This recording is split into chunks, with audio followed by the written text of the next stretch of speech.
47টি সুপারিশের 46টিতে আমরা সম্মতি জানিয়েছি। প্রিয় সাংবাদিক বন্ধুগণ, আসসালামু আলাইকুম।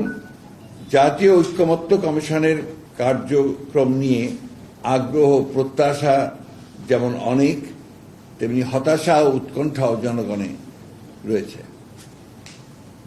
বিএনপির পক্ষ থেকে আমরা যেমন 6টি সংস্কার কমিশনের কার্যক্রম সক্রিয়ভাবে অংশ নিয়েছি, তেমনি ঐকমত্য কমিশনের প্রতিদিনের আলোচনায় আমাদের প্রতিনিধিগণ কার্যকর অংশগ্রহণ করে চলেছেন। বিভিন্ন বিষয়ে ঐকমত্যে পৌঁছার জন্য আমাদের প্রতিনিধিগণ সভায় অংশগ্রহণকারী অন্যান্য রাজনৈতিক দলের মধ্যে ঐকমত্য প্রতিষ্ঠা করা এবং অনেক বিষয়ে ছাড় দিয়ে হলেও একমত হয়ে কমিশনের ঐকমত্য প্রতিষ্ঠার প্রয়াসকে সহযোগিতা করেছেন।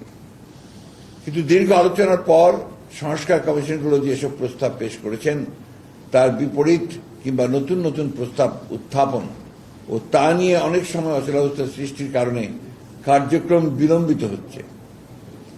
ঐকমত্য প্রতিষ্ঠার আগ্রহী বলেই আমাদের প্রতিনিধিগণ ধৈর্য ধরে আলোচনা শুনছেন এবং তথ্য প্রমাণ ও যুক্তি দিয়ে সঠিক সিদ্ধান্ত গ্রহণে কমিশনকে সহযোগিতা করছেন। রাষ্ট্র পরিচালনায় গুরুত্বপূর্ণ কতিপয় প্রতিষ্ঠানকে শক্তিশালী করার নামে জনগণের নির্বাচিত সংসদ, নির্বাচিত সরকার তথা রাষ্ট্র কাঠামোকে দুর্বল ও অকার্য করার কোন প্রস্তাবের যুক্তিসঙ্গত বিরোধিতা সংস্কারের মূল উদ্দেশ্যের সাথে সঙ্গতিপূর্ণ বলেই আমরা মনে করি। জনগণের দ্বারা নির্বাচিত, জনগণের কাছে দায়বদ্ধ এবং জনগণকে জবাবদিহিতা করতে বাধ্য কোন সরকারকে গণতান্ত্রিক রাষ্ট্র ব্যবস্থায় দুর্বল ও অকার্যকর করা অবশ্যই সংস্কারের মূল আকাঙ্ক্ষার সাথে সাংঘর্ষিক। ফলে এমন কোন প্রয়াসে সমর্থন জানানো সংস্কারের মূল উদ্দেশ্যের পরিপন্থী বলে তা থেকে বিরত থাকার অর্থ সংস্কার প্রক্রিয়াকে বাধাগ্রস্ত করা নয়, বরং এই প্রক্রিয়াকে সহযোগিতা করা।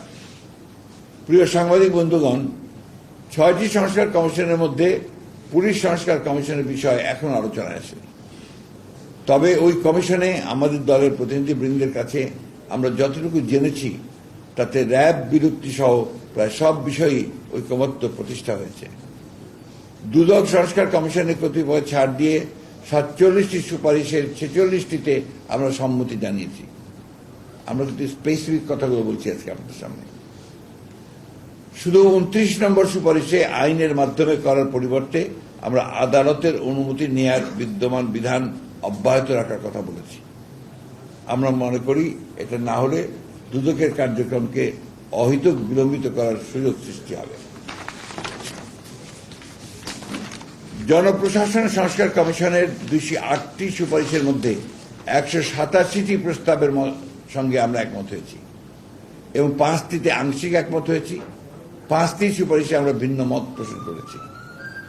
11টি প্রস্তাবে আমরা একমত হতে পারিনি, যেগুলো দেশে প্রদেশ সৃষ্টি, পদোন্নতি ও অন্যান্য প্রশাসনিক অসঙ্গতির বিষয়।